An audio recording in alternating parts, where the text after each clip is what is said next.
Hello, I'm Matt Sherman, Digital Curation Librarian here at Drexel University Libraries and co-chair of the Scholarly Communications Working Group. Welcome to this year's keynote talk for Open Access Week 2023, hosted by, of course, Drexel University Libraries. Open Access Week is a global event promoting access to knowledge, highlighting open activities, and promoting actions that will help make more scholarly and educational materials freely available to teachers, learners, researchers, and the public. Today, we welcome Nick Shockey to speak to us. Nick Shockey is the Director of Programs and Engagement at the Scholarly Publishing and Academic Resources Coalition, or SPARC, where he has worked since 2009. Nick works across SPARC to identify areas to better support member libraries, co-leads SPARC's communications of practice related to negotiations and privacy and surveillance, manages SPARC's digital platforms, and leads SPARC's students and next generation focused initiatives. Nick led the organization's OpenCon and SPARC's collaborations with the United Nations Library.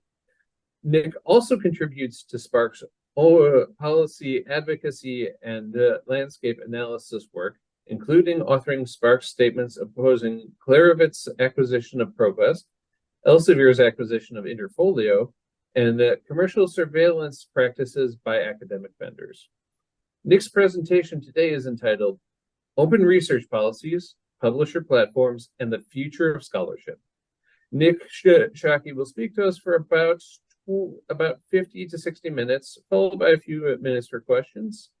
If you have questions, you're welcome to put them in the chat, or Nick is also willing to take things a little bit more synchronously, and so you're welcome to unmute and ask your questions to him directly.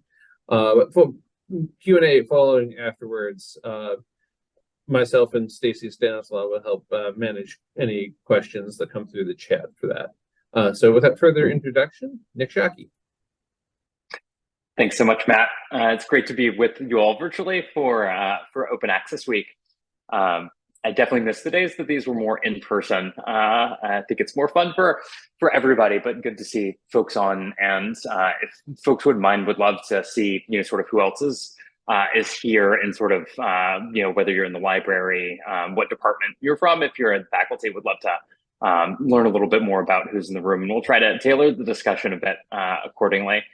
And as Matt said, would welcome questions or comments throughout the talk. I think it'd be more fun if folks engage and sort of ask questions, or just jump into the chat as we're going through, and happy to go on any sort of side paths that folks are interested in speaking more about.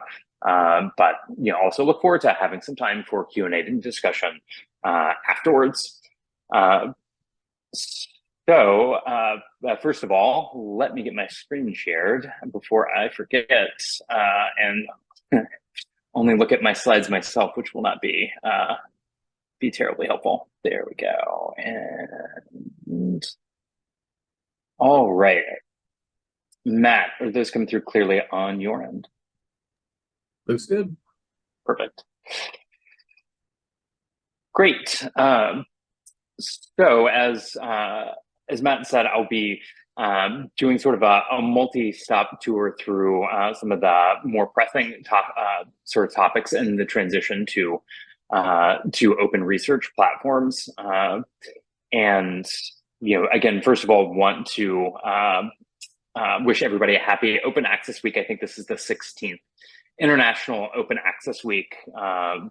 But I've been involved in organizing them around about, from the beginning, actually, when I was a student at the time. And Open Access Week actually started off originally as the National Day of Action for open access, where largely students did like guerrilla marketing campaigns to raise awareness about how much journals cost, which, again, I imagine some folks here are aware of, probably painfully well aware of. But others might not be quite as familiar. So Open Access Week itself actually has its roots in doing things like this, putting price tags on the print editions of journals that, at least at that time, and I think this was 2007, were actually still out in the library. And that continues to be a core part of the discussion around open access, and talking with the team here about this conversation, want to give folks an overview of sort of the economics that have led to the push for open access and sort of the need for it as well. So, these pictures are from 2007, show incredibly high prices for individual journals. And unfortunately, that trend has continued since those stickers were put on those journals way back in the late 2000s. This is data from the Association of Research Libraries. Again, quite familiar, I'm sure, to the librarians in the room, showing escalating library spend on journal subscriptions every year, since the beginning date of this particular study, and shows how journal expenditures are outpacing inflation, by 2 and 3 times the CPI, and just continuing year in and year out, leading us to where we are now, where a huge number of academic journals, academic disciplines, have average journal title prices that are more than $1,000 or even $2,000 per year. Again, giving lots of these talks over the years, it's kind of depressing to watch this table get updated and sort of tick up year in and year out. Of the 32 different disciplines that Library Journal tracks in their periodicals pricing survey, now I think 24 out of the 32 average more than $1,000 per journal per year, and I think 16 are more than $2,000 per title per year on average, with chemistry being the most expensive at more than $7,000 per year on average for a title in that discipline. So, these things are incredibly, incredibly expensive, so much so that, it's even become noticed in places like The Economist, which now even 10 years ago, so not even reflecting the current prices, but, the comparatively better ones back 10 years ago, has called academic publishing a license to print money. And there's some other great articles in The Guardian and elsewhere, really walking through the extraordinarily profitable business models that the largest commercial publishers have, with some estimates placing their profit margins on academic journals closer to 40 to 50%, which exceeds the roughly 30 to 35% profit margins that the corporations of these academic publishers typically reflect on their public financial documents. So this is not only a profitable business, but also a really big one. It is a multi-billion-dollar a year revenue producing industry. It's even larger. I know when many folks joined, we're probably talking about the Eagles and the Titans. And actually, the academic journal publishing business is larger than the NFL. They're approximately they were previously approximately similar size in terms of the revenue that they produce. With the academic publishing continue to grow year in and year out past that. So it is both big business, but also an extraordinarily profitable one.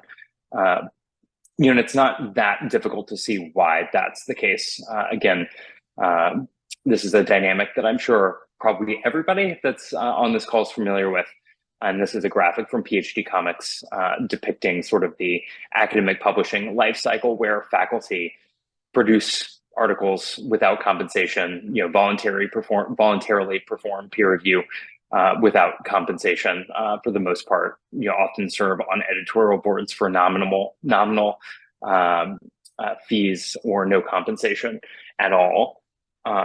So much of the input in these businesses is given freely or for very little costs. And then on the other side, when these large commercial publishers are selling journals and database packages, again, as folks on this call, I'm sure are all aware, each journal is effectively its own monopoly, where the information available in that journal's, you have to buy that particular journal. You can't get that same article somewhere else if it's locked behind a paywall. And that's given commercial companies that own such a large proportion of the academic journal ecosystem an incredible ability to raise prices year in and year out, and really force academic institutions to pay whatever they're asking. And fortunately, towards the end, I'll talk about some changes that are sort of rebalancing things there.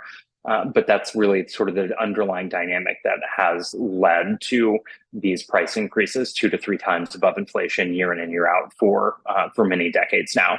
And so that is sort of the underlying economic context that's given rise to the push for open access, which is simply free immediate online access to scientific and scholarly articles with full reuse rights. So both free access to the articles paired with the ability to reuse those fully, so do things like text and data mining on the research literature, bulk download the research literature for those purposes, do things like translations, use accessibility tools that might convert the articles without having to ask permission to do so. So that's why the reuse rights are so important. We generally talk about there being 2 paths generally to open access, either publishing in open access journals that make articles available immediately upon publication, or self-archiving articles by putting them in a repository, even if the final version is behind a publisher's paywall in a subscription journal. And it's important to recognize that most publishers will allow for authors to make some version of their article available through a repository, often without any delay, though some publishers do require an embargo period of typically 6 to 12 months, but again, many don't. And also just want to briefly touch on, I won't speak too much about sort of the broader open research ecosystem, things like open data, open code, open materials, open hardware, but I do think it's important to recognize that open access exists as sort of a large, but only one of the many components that underpin the broader concept of open research or open science. That's become increasingly central to Open Access Week and are incredibly important sort of parallel issues that are also gaining more and more attention by funders, policymakers, et cetera. I think a great example of that, and one huge policy victory over the past year that is really shaping the transition to open research is the U.S. federal government decision in August of last year to require that all federally funded research be made immediately available upon publication in a peer-reviewed journal. So this was issued by the White House Office of Science and Technology Policy. And essentially that update in August of 2022 has directed all federal agencies to revise their own policies to sort of set out what's required of faculty.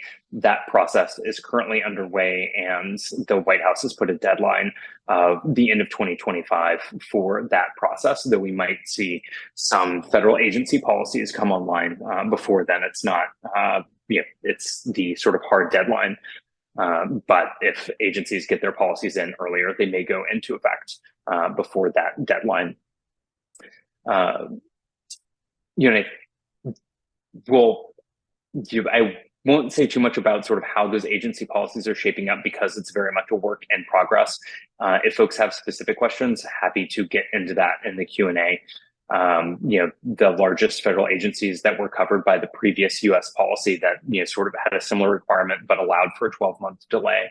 All the larger agencies that were covered by that policy have now submitted their plans for implementation to OSDP, and all of the smaller agencies that weren't previously covered have submitted those plans, but none of them have been publicly released yet. So we don't really have good visibility into the smaller agencies' plans for compliance. But one important note about the U.S. approach, both in the pre-existing policy from 2013 and in this updated policy, is that it really prioritizes repository-based compliance.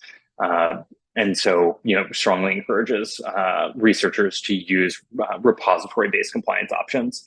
So, complying with these policies by depositing in a repository like PubMed Central, for example, for NIH-funded researchers, or the Department of Energy's Pages repository for DOE-funded researchers. and really making sure that there's that repository-based compliance option that's available to researchers at no cost in terms of the deposit. It's also, I think, important to note that this isn't just, sort of a, small priority within like a sub office of the U.S. government, and something that President Biden has spoken about multiple times previously as vice president, and in the last year since the policies come out as president. This is a quote here from September of last year, talking about how making research publicly available is a personal priority for his, and has been over the course of his time as vice president and his work on the Cancer Moonshot Initiative. The U.S. is far from alone in establishing these kinds of policies. The European Commission, before the 2022 OSDP policy, was ahead of the US in implementing open research policies, creating things like the Open Science Cloud. And this is a quote from the president of the European Commission, speaking at the World Economic Forum about they're seeing open research as central to their agenda. And this was back in 2020, and that interest has only grown. Earlier this year, there were some leaks out of discussions of European policymakers about sort of their intention to pivot in their implementation of open research policies towards a focus on secondary publishing rights, which would sort of bring the EU actually closer to a more US-like repository-based compliance path. And so, sort of what they mean by secondary publishing rights are essentially granting researchers rights such that even if their articles published in a paywalled subscription journal, they would, by law, have sort of a secondary set of rights to make their work publicly available, however they would like, even if, again, a version's behind a paywall. Which is really heartening to see them move that direction, as previous efforts in Europe had focused a little bit more on striking large, sort of even bigger deals with publishers to cover article processing fees in ways that were already starting to substantially increase the cost of the academic publishing system. Certainly, sort of the momentum for open research policies at the government level extends well beyond Europe as well. This is a post in the International Science Council's blog from a couple of years ago, from one of the leaders of the National Science Library in China, talking about their expectation of moving to an open science environment in the coming years. And Latin America has long been a leader, even before the US and Europe, in open research, and particularly community-focused open research, with much less of a sort of commercial ownership aspect to it. A lot of the Latin American open access infrastructure is really community-owned and based within nonprofit organizations and universities and research funders. And so they have long been a model for not only how to approach open access effectively, but what community-centered infrastructure can look like. And in recent years, even sort of broad cross-governmental collaborations like the G7 science ministers meetings and similar, the G20 chief science advisors roundtables have taken up open research as a core priority. Talking about its importance in the context of the G7 actually establishing an open science working group. And in the context of the G20, as you'll see in this point 9, it's probably a little bit too small to read on your screen, perhaps, but you can, if you follow the links in this presentation, which I'm happy to make available afterwards, and sort of read it, you can see how it prioritizes repository infrastructure, making articles available through repositories. So again, taking a similar path that the US federal government has long sort of gone toward. And not just government funders leading the way on the move to open research. It's a priority for the United Nations. One example of that is this joint appeal at the beginning of the pandemic from the UN High Commissioner for Human Rights, speaking on behalf of the UN, CERN, UNESCO, the WHO, talking about the urgency sharing scientific knowledge with the broadest possible audience, not only for healthcare and addressing the pandemic, but also many other challenges like addressing climate change effectively, which was the topic of last year's International Open Access Week. But also really trying to the fundamental importance of open research to accelerating progress towards all of the United Nations Sustainable Development Goals. Then lastly, I want to briefly mention that there's quite a bit of progress from private foundations as well that are implementing open research policies. There's a group within Spark called the Open Research Funders Group that is a membership organization of many private foundations with a commitment to open research and working towards funder open research policies. So you can see some of the foundations here, like the Gates Foundation, the American Heart Association, the Robert Wood Johnson Foundation, among many others. There are a lot more ORFG members beyond these, but I think it really speaks to the momentum around these policies for private foundations as well. And so all of these funder policies, cumulatively have really helped to unlock a pretty substantial portion of the research literature. So now, this is from a research article analyzing sort of what percentage of articles are publicly available online in some form by year. And so you can see in the most recent years here, we're getting pretty close to 50%. And in the years since, that 50% estimate's the one that's sort of most widely cited as the estimate of, what current proportion of the research literature is available in that current publication year. So, making quite a bit of progress, and expect to see that continue to grow. And so, I think based on all of these policies and sort of the direction they're pushing things, it's pretty clear that research is becoming more open. But I think the question that this year's Open Access Week theme of community over commercialization and many of other themes focusing on equity, raising is, in this transition to open that is, now well underway, is research becoming more equitable? Are we actually achieving, the good that is possible in an open access world that wouldn't have been in a subscription world? Or are we sort of reinscribing a lot of the negatives from the subscription world scarcity in open systems, but in new ways? So I'll talk a little bit about sort of some of the tension in this transition with whether research dissemination is becoming more equitable.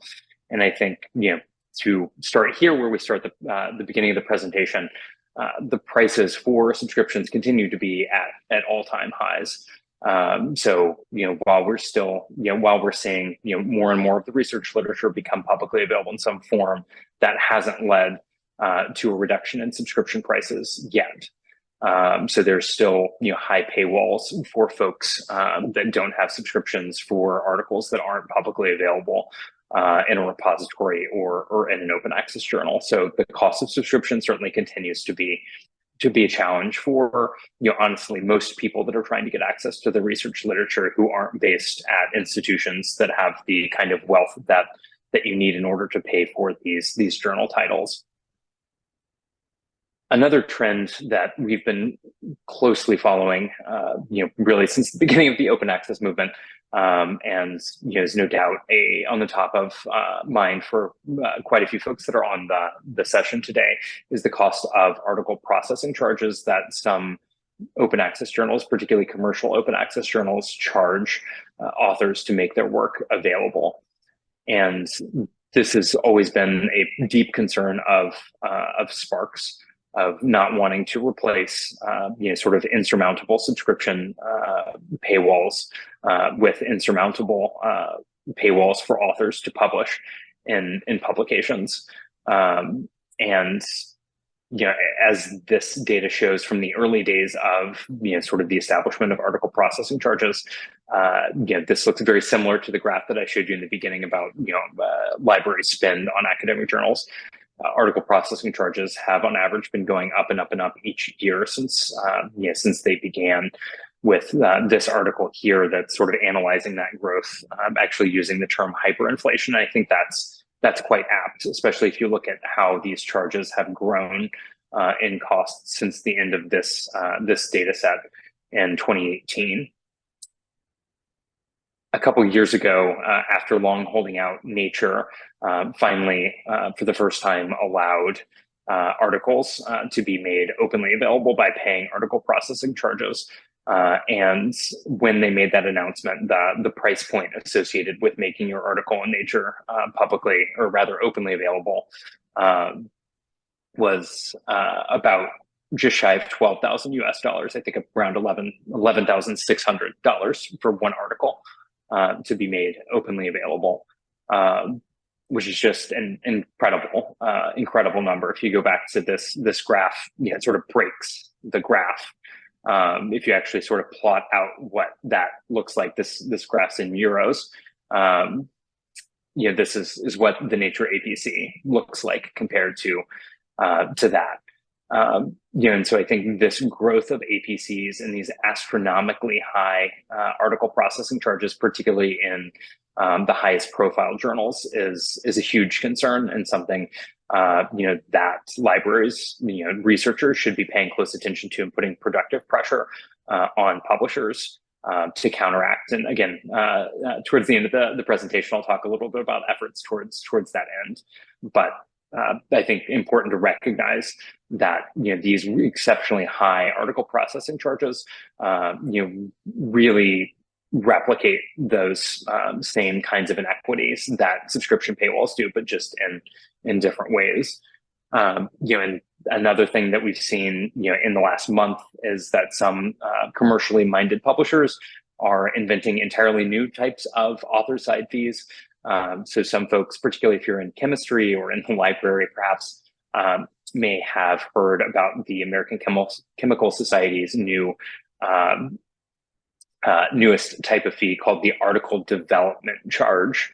That is sort of you could think of it as like an APC light. And so this is it's a fee basically to comply with funder policies like the OSTP memo that I mentioned earlier. So if you pay this article development charge, ACS will let you make your own manuscript available immediately, even though the final published version will be behind a paywall. If you want the final published version, if you want the post-peer review version to be made publicly available, then you'd have to pay the full APC. So it's sort of like APC light, and the cost is $2,500. Again, just to allow an author to make their own manuscript, not their post-peer review, their pre-peer review manuscript publicly available. This is a really concerning development. Spark and others are closely watching to see if other publishers follow suit. One particularly concerning aspect of this is that the payment is due at the point of submission and before an acceptance decision is made. And it's still not totally clear sort of what that means from the American Chemical Society, but a lot of the community is seeing this as a submission fee effectively. Since it does not seem, at least at this point, like that fee is refunded if the article ends up being rejected.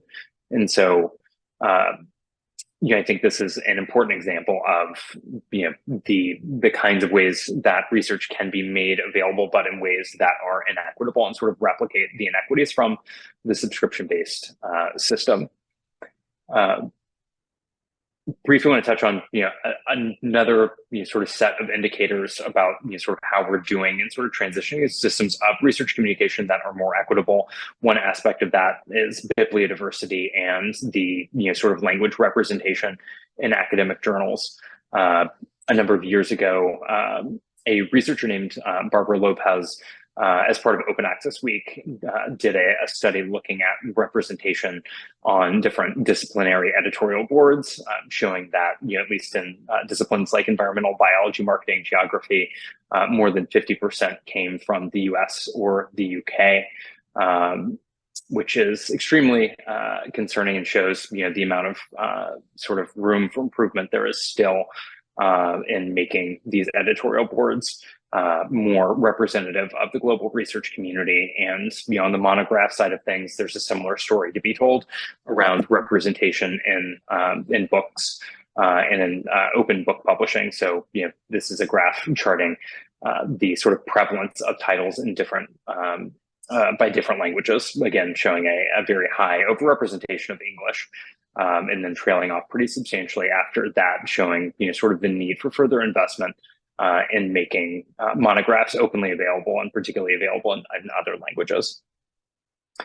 Then finally, one final aspect on related to equity that I wanted to touch on is the integration of AI, particularly in peer review and the editorial process. So I know AI has been sort of at the forefront of virtually everybody's conversations over the last 6 to 9 months, but it's been a concern in the peer review process for over 5 years now, with tools being around for approximately that long for automating the peer review process, which on the one hand does hold some possibility of reducing some of the human labor involved, but also sort of combined with a pretty high risk for introducing inequities into that process as that happens. So for example, judging the quality of someone's grammar as an indicator of the quality of their scholarship, potentially encouraging rejection decisions based on potentially grammatical errors, without evaluating the actual quality of the scholarship itself. And on the editorial side, there's been a more recent set of concerns raised about the integration of artificial intelligence in the editorial workflow process. This is a great article from just about a year ago by 3 co-editors of an Elsevier journal called Critical Perspectives in Accounting on the Perils of Artificial Intelligence in Academic Publishing. And the article goes on to talk about how the introduction of automated tools for doing things like selecting reviewers really undermines the sort of reason for being for their journal. It undermines the journal as a site for community building. And they speak to the sort of care and intention that they bring to selecting peer reviewers as editors. Doing things like often pairing, more senior faculty in their field with, early career researchers, more junior faculty, who bring a totally different perspective, or who might not, have had the opportunity to contribute as a peer review to that journal before. And when they talk about the ways that these tools have been integrated, often really without the approval or even consent sometimes of the editors, they typically suggest people with like the highest H indices, or the most citations, and use that as sort of the organizing principle for sending out reviews. And so this article is a great exploration of why that poses such a significant threat, to journals as sites for community building, as well as effectively, sort of exerting a kind of pressure on what kinds of questions get asked in that field, what kinds of articles are accepted, and really sort of undoing the balance that the editors really intentionally seek to create. And I think, sort of the involuntary introduction of these AI tools in the editorial workflow process is a great sort of example, to think about when asking questions about, on whose terms is research becoming available, who benefits from these kinds of tools being introduced, whose priorities do, sort of this kind of transition to open research reflect. And I think, as in that AI and peer review example and many of the other ones that I talked through, right now there, a lot of this transition is happening on the terms of the largest commercial publishers. And this is something that my organization, Spark, has been closely tracking for many years now. In 2019, we put out our landscape analysis that really is an overview of the different major players in the academic publishing and educational publishing ecosystem, We followed that up later in 2019 with a roadmap for action for institutions to respond to those commercial interests, and really tried to give academic institutions the kind of market intelligence that these companies typically have at their disposal, but educational institutions, don't often, have that kind of support. And so the landscape analysis paired with this roadmap for action are really trying to better position academic institutions and libraries to productively respond to those commercial players and be as effective as possible in making sure the open research infrastructure evolves in ways that align with the academic community's best interests, and not just what's most profitable for the largest players. And the story that sort of has come out of that analysis and related work by others is really one around the rise of integrated research platforms. And so a number of the largest publishers, and particularly Elsevier, seem to be building really integrated end-to-end platforms for doing research that sort of capture the entire research lifecycle from sort of discovery, generating research questions, analyzing data, cleaning that up, authoring a manuscript, publishing that manuscript, all the way through to research evaluation and even the hiring, promotion, and tenure on the faculty side. So this is a graphic sort of showing the different stages in the research life cycle that I just sort of narrated. And that same piece of scholarship by Posada and Chen then overlays that, sort of that life cycle with the different, in the case of this article, different Elsevier products that they use, or rather they sell to academic institutions, to libraries, to individual researchers, for use in each of those stages. And I think this is a really helpful, sort of visualization of, a bunch of different individual products that, unless you're sort of mapping them out in this way, can seem disconnected. But when you sort of see them laid out this way and see how they exist at sort of each stage in the research lifecycle, sort of really starts to paint a picture about these broader platforms and the risks that they, may pose, to academic institutions, to researchers' best interest by exerting more and more influence on sort of how research is conducted. And there's one significant omission due to age on this chart. This is from 2018, and a couple of years ago, Elsevier acquired a company called Interfolio that produces faculty information systems. Again, that many folks on this call, particularly faculty members that have gone through a hiring process recently, may be familiar with. You may have used Interfolio's product in that faculty search. They also sell essentially enterprise software for institutions to manage the promotion and tenure and sort of faculty review process. And so, I think it's an incredibly significant addition to Elsevier's overall sort of research platform portfolio. That they, sort of are a leading player from, sort of discovery, publishing, research analytics, to the actual application of those analytics and university hiring and promotion and tenure decisions.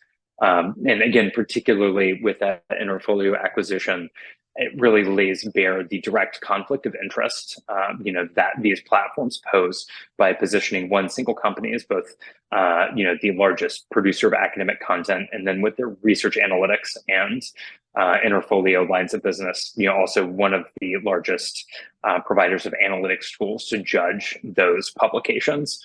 I think with really pressing questions, being asked about the potential for, sort of Elsevier to, sort of do self-serving behavior in their own metrics. And even if that doesn't actually happen, it, could raise totally reasonable questions for faculty about, when deciding what kind of journal to publish in, potentially going with an Elsevier journal, knowing that it is more likely to be reflected favorably in their research analytics products or in tools like Interfolio. There's increasing body of articles around these concerns that we'll go into more detail than I'll get into here. There's a great blog post from earlier this year called "The Digital Threat to Science and Academic Freedom" by Raphael Kunz, who's a researcher in Europe, that really sort of lays out the rise of these research platforms and the ways in which they threaten things like academic freedom by exerting influence on what kinds of scholarship get rewarded at the institutional level that get reflected favorably in analytics products and the like.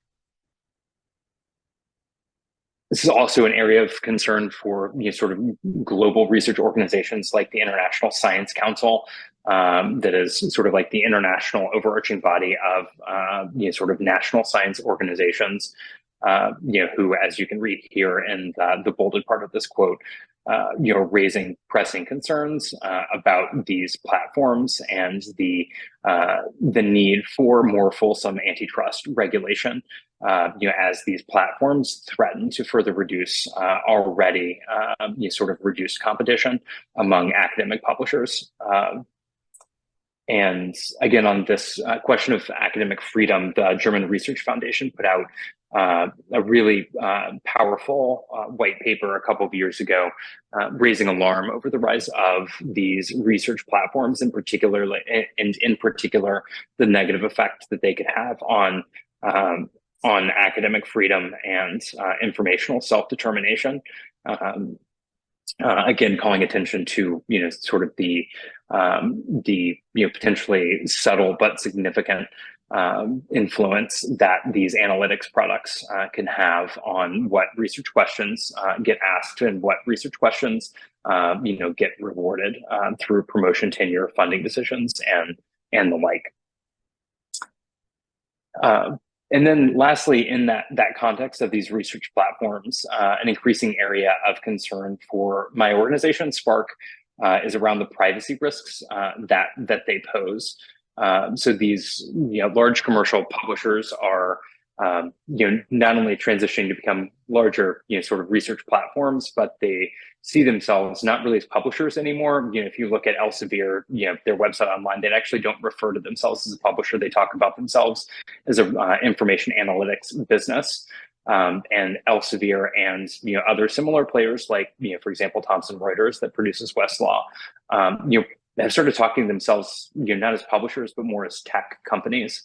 And I think that should raise alarm bells within libraries, for faculty within academic institutions, at the ways that again could trade off with things like academic freedom, but also pose personal privacy risks.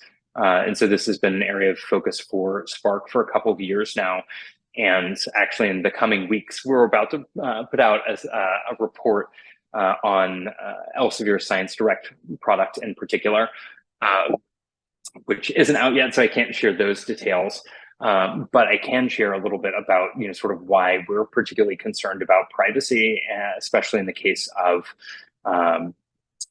publishers that are part of larger companies that also engage in data brokering and surveillance activities. So this is a infographic from RELX's annual report from last year. RELX is sort of the overarching corporate parent that Elsevier is a part of. Elsevier is RELX's STM division. So it's sort of, you can think of RELX or rather Elsevier rolling up as the parent company of Elsevier, along with other parallel businesses. And so the reason I've included this chart from RELX's most recent annual report is that it shows that RELX's risk business, which I'll talk a little bit more about in a second, now is actually, well, this chart shows that it's equal to Elsevier in terms of revenue. It actually, since this report was published, has exceeded their STM, their Elsevier business.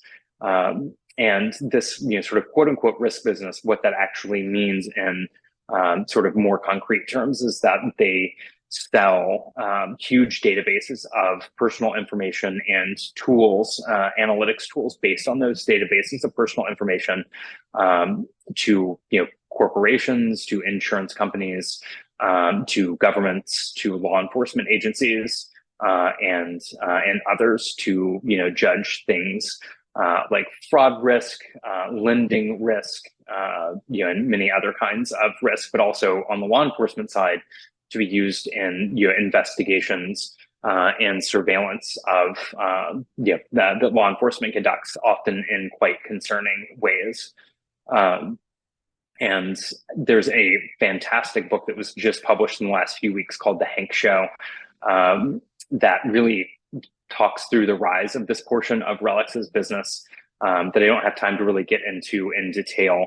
But part of this book talks about sort of how these risk products essentially serve as or could be thought of as sort of shadow Social Security numbers that sort of capture huge amounts of information, literally tens of thousands of data points on hundreds of millions of people, and then make that available to corporations, governments, law enforcement, to use in ways that really aren't well regulated. And the book calls into question, a lot of these concerning uses, like the ways that it impacts, the healthcare that people receive, the insurance rates that you pay for healthcare, for auto insurance, and then even, more significant questions when it comes to law enforcement and profiling that these kinds of tools enable. And, I think probably unsurprisingly, there have been a large number of concerns raised about the ways that these kinds of risk tools, have been deployed over the last few years. In 2021, there was a large outcry over the ways that U.S. Immigration and Customs Enforcement used these tools by LexisNexis, which is part of that RELX risk business, to surveil and identify and detain folks that were in the U.S. Without documentation. There were other reports of different police departments using RELX products, specifically LexisNexis, to monitor social media accounts of protesters during the anti-racism protests in 2020. And actually, as part of that, there subsequently was a report by Homeland Security that talked about how these products, including LexisNexis, were part of the process that the then Trump administration used to try to, fortunately unsuccessfully manufacture false terrorism charges against some of the protesters in 2020. It's the subject of lawsuits about illegally providing personal data. And then finally, and really concerningly, these tools have also been used for blackmail purposes as well, just showing, sort of the many different types of concerning uses of these expansive databases of personal information. And so part of the questions that our report will raise, and that I think, academic institutions and faculty and libraries need to be raising, is when a company like RELX that is, by revenue more data broker than academic publisher owns key academic infrastructure like Science Direct, Scopus, Interfolio. What are the guarantees that there isn't data from the academic side of that business, that may or may not be going into the risk side of these giant databases being sold to corporations and law enforcement? And there are, based on sort of the user tracking that happens and documentations, their privacy policies, seem to be reasons for concern around that possibility. So again, I think it's really important to pay attention to these privacy risks. And in the last year, there's also a great book called Data Cartels by Sarah Landon, who's at the CUNY School of Law, was published, and part of that book does a great job of raising questions around, the kinds of risk for faculty in in relics, running a lot of the research evaluation process at many institutions, and the ways in which metrics tools could be developed that could be deployed in ways that faculty would find quite alarming. New kinds of productivity and evaluation metrics that I think would raise significant concerns. So to wrap up in the final couple minutes, I just want to sprint through, sort of based on sort of these concerns, how we can, sort of build systems that open up research in ways that put equity at its core and do so intentionally. And I think, a core part of that, the sort of answer here is community-owned and community-governed infrastructure. And this has been at the core of things like the UNESCO recommendation on open science, that calls for non-commercial and community-owned infrastructure. The ALIA, the sort of overarching organization that spans national academies in Europe, raised similar points in their statement on equity and open access in 2021. Talking about the importance for alignment with community and the community's interest over commercial interests. Large consortia of libraries are starting to move in this direction as well. The Northeast Research Libraries, or NERL, put out a statement called "NERL Demands a Better Deal," essentially laying out sort of their values that publishers need to comply with in negotiations, including things like equity and transparency that speak to that need for community alignment and aligning library spend with these values. Similar statements from other consortia like Orbis Cascade out in the Pacific Northwest, and that's also translating at the institutional level as well, with a growing number of libraries putting together sort of values documents to take into negotiations with publishers to sort of ask for contracts that better align with their values, or to be used in recalibrating the relationship with certain publishers that may not meet these values, and decreasing their spend over time, or in some instances cutting the subscription to that publisher entirely, as was the case at MIT, which for a number of years now, for at least the last 3 years, has actually been entirely out of contract with Elsevier, because of Elsevier's failure to come to them with a contract that met their principles for negotiation, and has simply gone without an Elsevier deal for the last 3 years. And just on this note, or note on this point, which is that MIT still provides access to the same content. They just do it on a sort of on-demand basis.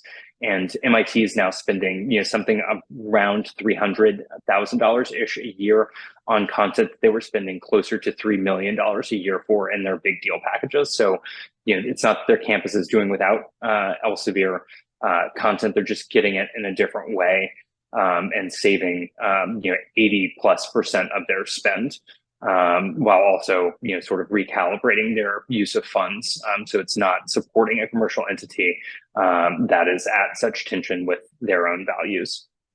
Lots of other libraries moving in that direction to cancel these big deal bundle packages for journals. And in closing, sort of the thing I want to touch on last is just the way that faculty are taking sort of matters into their own hands, and resigning from editorial boards of journals when the publisher of their journal doesn't meet sort of their expectations around things like what a reasonable open access fee is, expectations around business model, or when publishers are trying to implement quotas to vastly expand the number of articles that a journal is producing because it would make it more profitable for the publisher. And so, some of you might have seen some of the many editorial board resignations in just the past year alone. The editorial board of Neuroimage resigned over concerns around high publication fees. The editorial board of Critical Public Health resigned, both over high fees, but also I think a push for a 7-fold increase in their article output at their journal. There's a similar story at the journal Political Philosophy. where the flashpoint was around the publisher's insistence on that journal, I think, increasing its article output tenfold, which just was a complete non-starter to the editors who saw that as a fundamental shift in sort of the place that their journal occupied in the community, and so on and so forth. And if this is of interest, we hosted a discussion with actually 4 of the members of those editorial boards just a couple of weeks ago. That's available on YouTube at the link at the bottom of this slide, but you can also, I'm sure, just search it by searching ACRL Spark Forum. But this is just a great discussion about sort of what this looks like from the editor's perspective. And even the largest, sort of most prestigious publishers like AAAS, starting to move in this direction, not charging article processing fees, for complying with federal research open access mandates, but making articles immediately available based on equity grounds. So with that, I will end there. I know we're right at the hour, and I think we have some extra time. I know I took the full hour, but it sounded, Matt, like we had a little bit of time to go past the hour for Q&A if folks have questions. I had a question if nobody else does at the minute. Just thinking about some of the new policies coming out of the White House, how can those change as the leadership in the White House changes? Is Spark doing anything to look at that with, the 2024 election coming up and then another 4 years, et cetera, et cetera? How easily can those be undone, I guess? Yeah, so they can be, I don't want to say easily undone, but it doesn't require legislation. The next administration could just decide that they want to reverse it. But I think the most important aspect of sort of the answer to your question is that these issues are, or rather, open research is a widely bipartisan issue, and we've worked really carefully to try to make sure that it stays bipartisan. We've been introducing legislation for well over a decade. Some of you all that have been around sort of open access for a long time are probably familiar with our original bill, the Federal Research Public Access Act, or FERPA, which is a terrible acronym in the higher ed space. We've gotten much better at acronyms because the next bill we introduced was FASTER, the Fair Access to Science and Technology Research Act. Much better, both bicameral, bipartisan. And we actually got quite close to a similarly strong open research policy under the Trump administration. Former director of OSTP, the Office of Science and Technology Policy in the White House under Trump, Kelvin Drogemeyer, is a big supporter of open research. And there were rumors that there was a policy that was pretty close to getting implemented. So I think that it's sort of the ability to stay bipartisan is a real asset in those sort of administration transitions. I will say in response to that, there is really concerning language in the CGS, House CGS appropriations bill. So one of the many appropriations bills that they're trying to move, Section 552 of the CGS one, is basically would rescind funding for implementing the 2022 OSTP memo. So we're working hard to make sure that doesn't become law. We're closely following what's currently happening in the House, since it seems like there may, as of today, be an appetite for trying to move those individual appropriations bills rather than doing continuing resolutions. So we will be watching that very, very closely. But I think its inclusion, I don't think, should be read as a broader sign of pushback from the Republican House, and more an inclusion by a specific high-ranking member that put that in directly, rather than being a priority for the caucus itself. Great, thank you. How can we not touch on what's happening in the U.S. Congress Tuesday? There's a couple comments in chat that are mainly just, I have to run, thank you so much. And a note, thanks, Deborah, that the Drexel Libraries does have Data Cartels, one of the books you mentioned, so we can provide access to that for faculty, staff, and students. So I'll be sure to do some promotions for that. And the Hank show's really good. Like, it's also deeply entertaining. It's I think the like blurb at the top is talking about it's being written in the style of like Catch Me If You Can.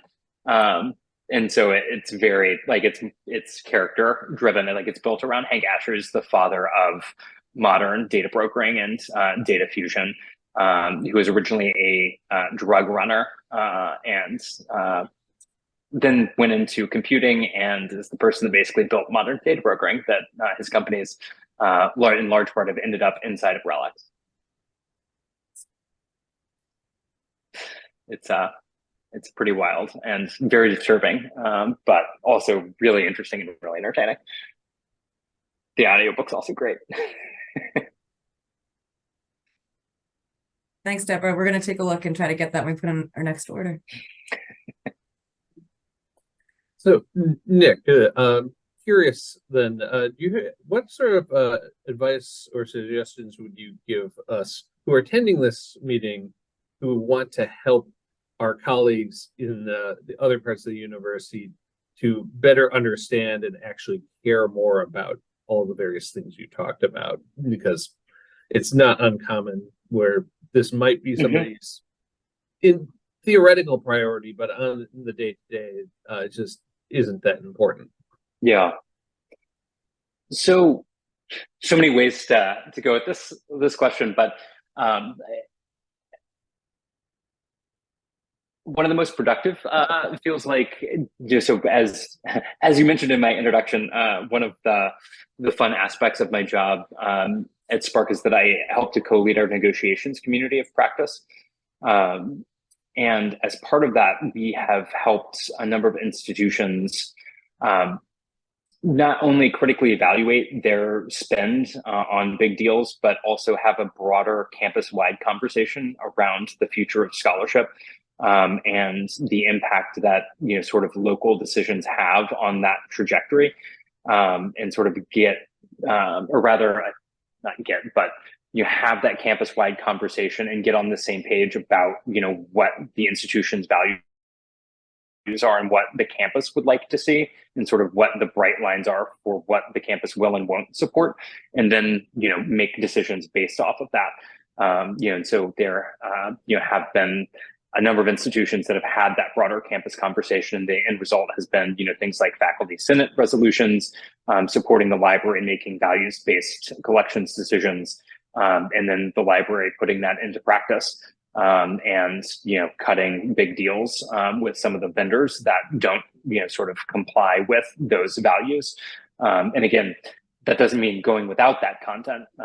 Oftentimes it means getting the same level of access, just organized in a different way, more often through ILL or on-demand purchasing, rather than sort of paying upfront as a big deal. And I've heard this sort of called sort of just-in-time collections rather than just in case.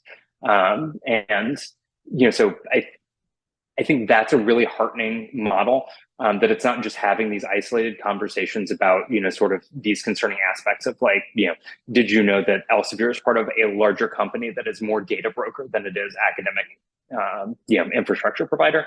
It ties those things together so that, you can have that broader conversation, but then translate it into action in places like library negotiations, or similarly, perhaps exploring a campus institutional open access policy.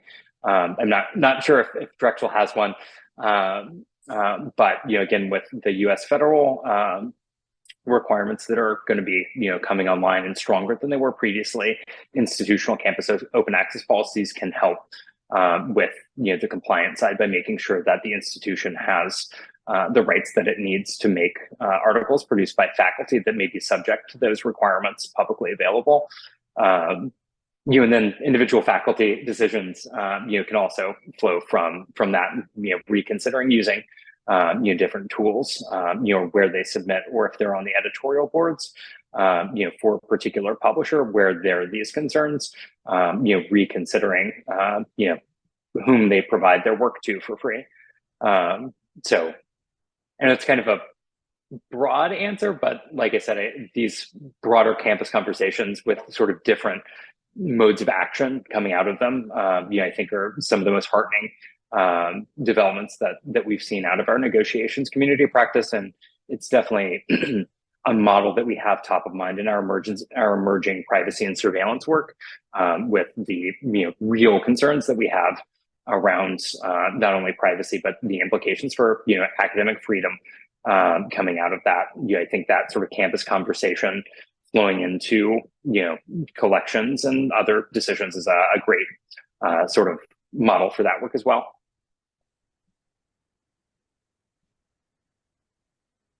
Answer all the questions or raise all the questions? Yeah, right. Well, happy to answer any sort of questions, or this the presentation sparks follow-up conversations. Where Spark can be helpful, definitely let me know. Happy to. Always enjoy talking about all of this stuff, and it's great to join you all for Open Access Week. Great. Thank you so much for joining us, Nick. Thank you to everyone who attended, and we'll share the slides and the recording in a couple days. Thank you all. Awesome. Thanks much.